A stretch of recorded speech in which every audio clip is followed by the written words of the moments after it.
Venho manifestar aqui a minha gratidão e prestar o meu testemunho em favor da doutora Anise Yamaguchi, respondendo assim ao senador Otto Alencar sobre se ela havia curado alguém de Covid. Eu me curei com ela. Ela aplicou o tratamento a mim e a minha esposa com grande sucesso e eficácia e suportou, junto comigo, todas as apreensões causadas por essa enfermidade. Doutora Anise, uma figura humana de primeira grandeza, foi simplesmente assaltada por manifestações lancinantes que visaram desfigurar o seu currículo, o seu conhecimento, entre elas especialmente Otto Alencar, que não sabe distinguir nem o que é uma classe, uma propriedade, ou seja, uma classe que se forma por uma propriedade. Em seu enciclopedismo ginasiano, Otto Alencar pergunta qual a diferença entre protozoários e vírus.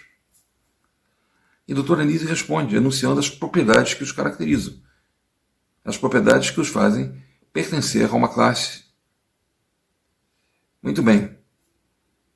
Pensemos em todos os pássaros que têm penas vermelhas. Eles têm essa propriedade de ter penas vermelhas, então, sejam da espécie que for, estarão no conjunto dos pássaros que têm penas vermelhas. É a propriedade que forma o conjunto, que forma a categoria. E ela responde, protozoários são seres celulares, ou seja, eles têm esta propriedade de serem seres celulares, organismos celulares, enquanto que vírus são feitos à base de RNA e DNA, que são os ácidos nucleicos. E responde o sapientíssimo ginasiano Otto Alencar. Não! A senhora não sabe.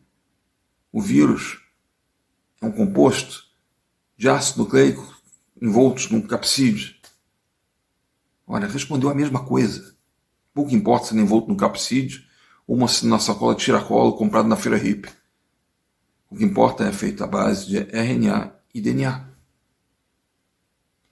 Então eles se diferenciam, sim, daqueles organismos que são organismos celulares. Pronto, está já definido. Não importa, inclusive, que as células tenham seu núcleo, o DNA, não importa isso. O que importa é que os vírus não têm todas as características das células. Eles são só feitos de DNA e RNA. Da mesma maneira como nós temos unhas, mas nós não somos unhas. E as unhas não têm todos os elementos que o corpo humano tem. Então, uma coisa claríssima que mostra que esse senador não sabe distinguir nem mesmo o que é uma propriedade. E a outra besteira que falou também foi sobre a classificação taxonômica do coronavírus, do Covid-19. Olha aqui, a doutora Anise respondeu, está na classe dos coronavidiais. Não sei como se pronuncia em latim, mas estava correto. Depois fala que não se pode dar remédios que são para protozoários para dirigi-los à cura de vírus. Ora, com esse descortino de algibeira, o senhor Otto Alencar pensa que vai firmar uma ciência inteira, uma parte inteira da ciência, voltada ao estudo dos medicamentos usados para vírus. É necessário, muito necessário que existam. É muito necessário que exista este tratamento, porque uma vez infectada a pessoa, as vacinas já não servirão. Então, é necessário que existam as duas linhas de frente. E não uma dicotomia que nunca ninguém anunciou. Depois que eu me curei, isso foi em outubro de 2020, estava curado, mais ou menos em novembro de 2020, telefono para a doutora Anise e pergunto se ela achava que eu deveria me vacinar ou não. Ela falou, Félix, em momento nenhum eu sou contra a vacinação, sou contra a obrigatoriedade, porque essa obrigatoriedade para com uma vacina que ainda não se conhece, que ainda não se tem em mesa todos os efeitos que ela pode ter, é temerária. Então aqueles que querem se vacinar, que se vacinem, não sou contra. Porém, a obrigatoriedade, sim, essa me assusta. E o grande interventor, Renan Calheiros, querendo extrair dela um sim ou não, típico da falácia da bifurcação, a senhora mantém essa posição? E ela tentando responder que naquele momento em que ela tinha dúvidas, e as mais justificadas dúvidas sobre a vacina, ela manteria essa posição. E que agora talvez tivesse outra posição. E ele falando, respondam objetivamente, talvez sem ter a inteligência para entender que ela estava respondendo objetivamente.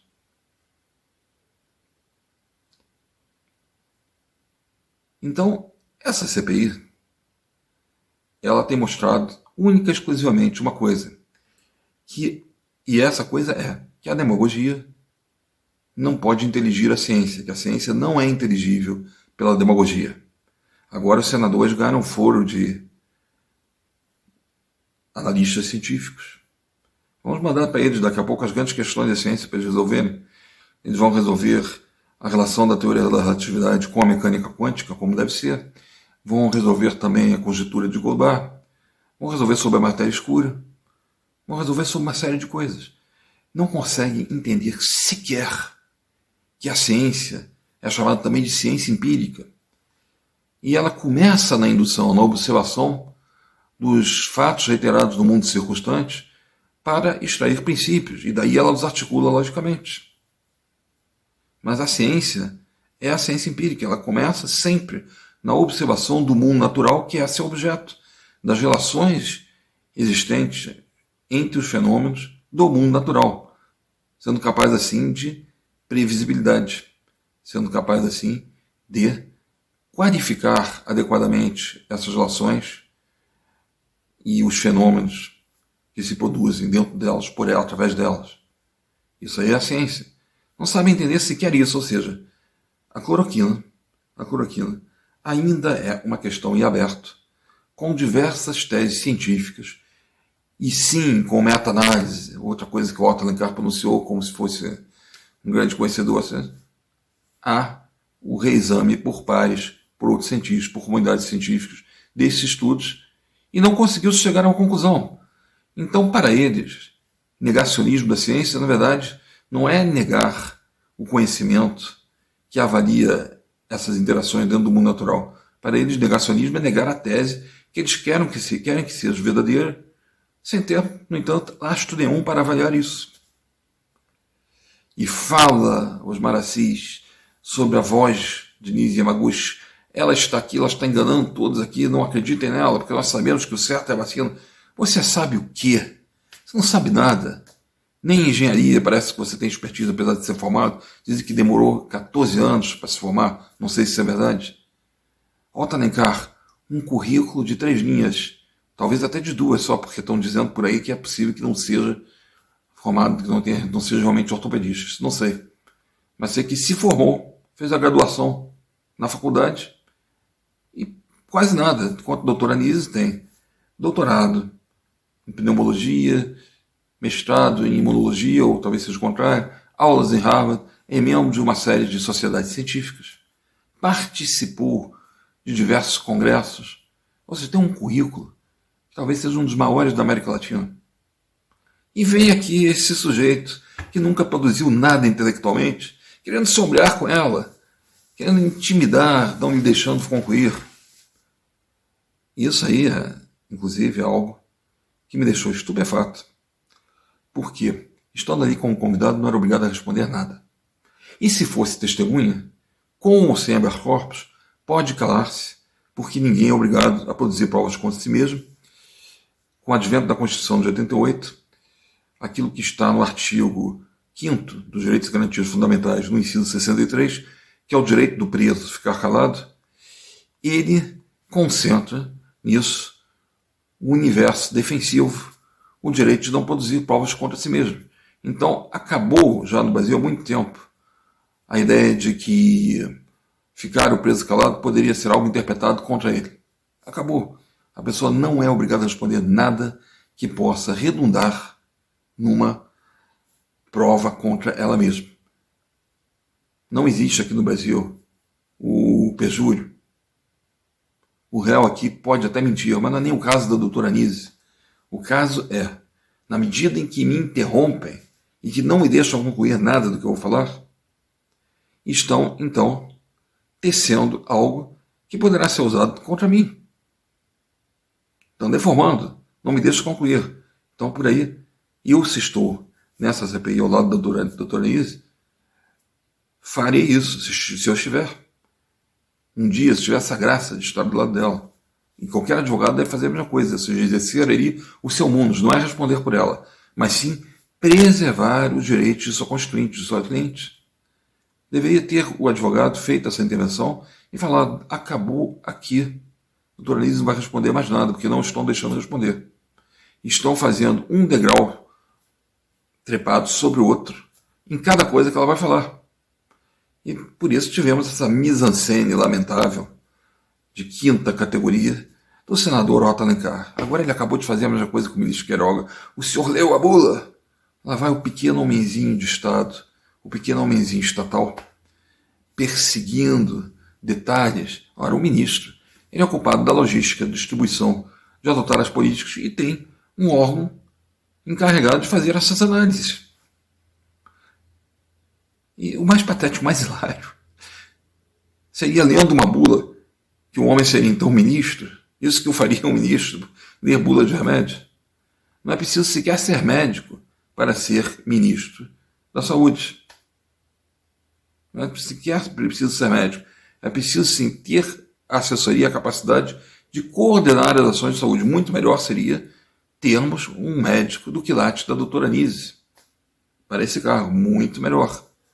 Mas os detalhes procedimentais, isso sim vai ficar a cargo, os detalhes procedimentais irão ficar a cargo do órgão especializado nisso, que vai fazer todas essas análises. Então, a contrário senso, nós temos que, na cabeça do simplista do Otto Alencar, um ministro poderia ser ministro a partir do momento que ele lê corretamente as bulas como ele fez. Olha, eu acho que ele mesmo não tinha capacidade nenhuma de ser ministro, se é esse o entendimento dele sobre o cargo. E é por essas e outras também que ele também não teve nunca nenhuma grande atuação na medicina, e muito menos na vida intelectual, na vida acadêmica, quer dizer, teve qualquer produção. Exatamente como essa médica, Luana Araújo, que dizem que era preparadíssima, e quando nós vamos ver o seu currículo, não encontramos nada, sequer um artigo científico, muito menos um mestrado, muito menos um doutorado. O que é a respalda? Nada. Temos aí a informação, talvez, que tenham dado seus pais, de que aos 2 anos de idade já escrevia, já sabia ler e escrever. Meus parabéns, só que parece que dessa idade para cá não escreveu nada de relevante. Né? Cadê sua produção? Zero. E ficou ali tomando carona no ânimo desprestigiador dos senadores para com os opositores, para com aqueles que defendem teses contrárias, e vem falar que estamos discutindo aqui se vamos pular da Terra plana, de que borda vamos pular da Terra plana. Parece que deve ter uma memória prodigiosa também, realmente deve ter decorado todas as fases de efeito possíveis, ou se não decorou, as usa de maneira que é realmente cômica. Mas para os incautos causa grande impacto. E os senadores se deleitaram com isso, que é isso que estão perseguindo, ou seja, é neste subnível cultural que querem fazer as suas interrogações, fazer as suas articulações. Então aquilo ali serviu como manjar. Né? Pegar alguém que ostenta o título de médica, teve a sua formação, para secundar essa atuação que considero desidiosa. Enquanto que a doutora Anísia está acostumada a um debate científico de muito mais alta qualidade, e foi ali se encontrar com um pardieiro, o boteco investigativo. Então só podia acontecer o que aconteceu na medida em que sua assessoria jurídica não a escudou contra esse tipo de coisa, não deteve essa corrente. Então é lamentável o que aconteceu.